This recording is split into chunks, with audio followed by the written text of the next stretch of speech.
रुक करूंगा। हमारे साथ बीजेपी के प्रवक्ता जुड़े हुए हैं, गुरु प्रकाश पासवान। इसके बाद आ रहा हूं प्रोफेसर साहब आपके पास।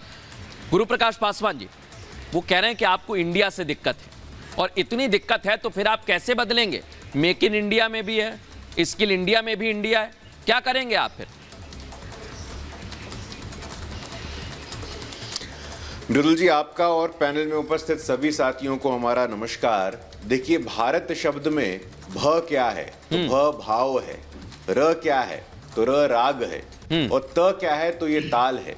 तो भाव है, राग है, ताल है, सनातन का, संस्कृति का, संस्कारों का, परंपराओं का और संविधान का। आप बाबा साहेब अंबेडकर जिन्होंने संविधान की प्रस्तावना लिखी, इंडिया दैट इज भारत, यही तो हमारे साथी भी बोल रहे हैं। तो इंडिया हो, भारत हो, किस बात से आपको समस्या है? भारत का भाव इंडिया में है क्या? भारत का राग, भारत का ताल, वो भाव, वो संस्कार हमें ये समझने की आवश्यकता है कि भाई औपनिवेशिक मानसिकता, जो लोग जिनकी पार्टी का संस्थापन ही एओ ह्यूम ने किया, जिनकी पार्टी अस्तित्व में ही किसी बाहर के व्यक्ति ने लेकर के आई, उनके मन में ये विचार आना, देखिए मुझे समझ में नहीं आता तो आपने प्रेसिडेंट ऑफ भारत क्यों लिखा? पासवान जी, पासवान जी, एक मिनट रत्नाकर जी, क्या है? पासवान जी, आपने प्रेसिडेंट ऑफ भारत क्यों लिखा? जब इंडिया था, भारत एक था, तो इंडिया रहने नहीं, देखिए संविधान में लिखा है। नहीं, संविधान में लिखा है ना। आप मुझे बताइए मृदुल भाई कि संविधान की कौन सी धारा, कानून का कौन सा सेक्शन इसको उल्लंघन करता है? हमने क्या किसी कानून को तोड़ा है? हमने किसी मर्यादा को उल्लंघन किया है?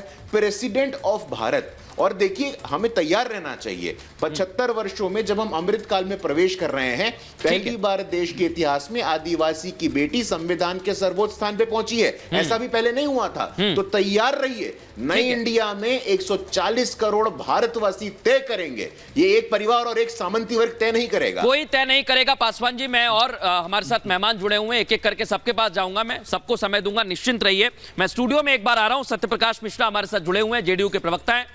सर, दिक्कत क्या है? अगर भारत हो गया, इंडिया हो गया, क्या समस्या है?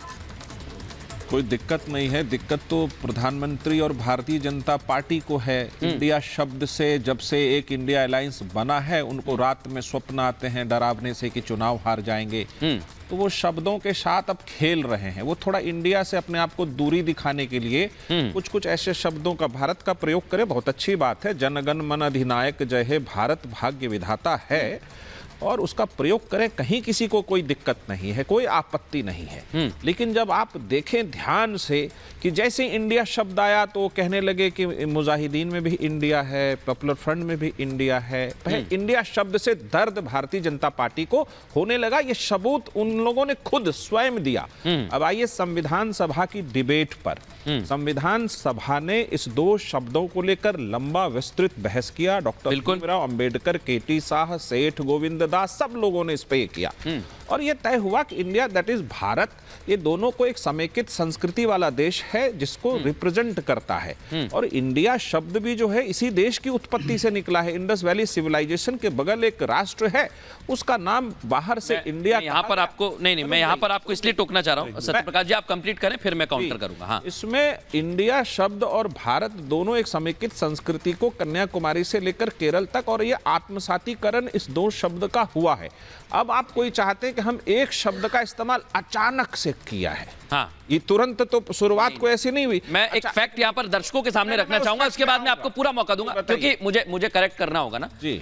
17वीं सदी में जब अंग्रेज आए तब इंडिया नाम दिया गया, लेकिन इसका जिक्र हमें मिलता है 9वीं शताब्दी में, यूनानियों में, और 9वीं सदी में मिलता है। मैं प्रोफेसर साहब आपको चर्चा में लेकर आ रहा हूं, लेकिन इंडिया का नाम ऑफिशियली जब बात करेंगे तो 17वीं सदी में दिया गया। देखिए, कोई शब्द एक की उत्पत्ति कैसे हुई, कैसे प्रयोग में आना शुरू हुआ, ग्रीक से लेकर के, बिल्कुल ठीक बात कह रहे हैं आप, कहा इंडस वैली सिविलाइजेशन को लेकर का, फिर भारत के शब्द में जाएंगे तो फिर और पीछे जाना पड़ेगा, फिर आर्यावर्त, जम्बूद्वीप, बहुत तरह की। बिल्कुल, मैं तो विष्णु पुराण का भी। जब संविधान सभा ने किसी बहस को कंक्लूड करके इंडिया दैट इज भारत कह दिया, तो उस पर कोई विवाद अब नहीं होना चाहिए। मैं प्रोफेसर